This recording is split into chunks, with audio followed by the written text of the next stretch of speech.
বগুড়ার মানুষ হিসেবে বা ক্রিকেট প্রেমিক হিসেবে শহীদ চান্দু স্টেডিয়াম আমাদের জন্য বড় একটি গর্বের জায়গা।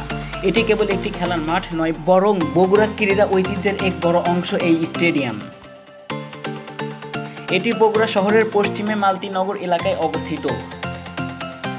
বীর মুক্তিযোদ্ধা শহীদ আব্দুল সাত্তার চান্দুর নাম অনুসারে এই স্টেডিয়ামের নামকরণ করা হয়। 2006 সালে এটি আন্তর্জাতিক ক্রিকেট ভেন্যু হিসেবে স্বীকৃতি পায়। ওই বছরে এখানে বাংলাদেশ ও শ্রীলঙ্কার মধ্যে প্রথম ওয়ানডে ম্যাচ অনুষ্ঠিত হয়েছিল।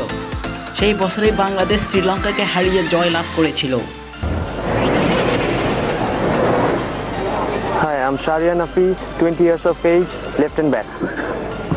এই মাঠের আউটফিল্ড এবং পিচের মান সবসময় উঁচু মানের ছিল। অনেক বিদেশি ক্রিকেটাররাও এই মাঠের ড্রেনেজ সিস্টেম এবং ঘাসের প্রশংসা করেছেন। বগুড়ার দর্শকরা ক্রিকেট নিয়ে দারুণ উৎসাহী। গ্যালারি যখন দর্শকে পূর্ণ থাকে তখন এর পরিবেশ দেখার মতো হয়।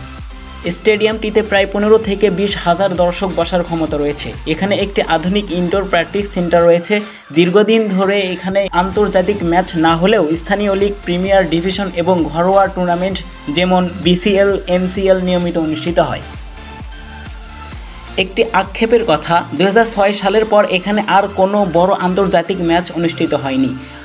এটি বগুড়াবাসীর জন্য দীর্ঘদিনের মন খারাপের কারণ। মাঝে মাঝে রক্ষণাবেক্ষণ এবং বিসিবির সাথে সমন্বয় নিয়ে কিছু জটিলতা হলেও মাঠটি এখনও খেলার জন্য একদম প্রস্তুত।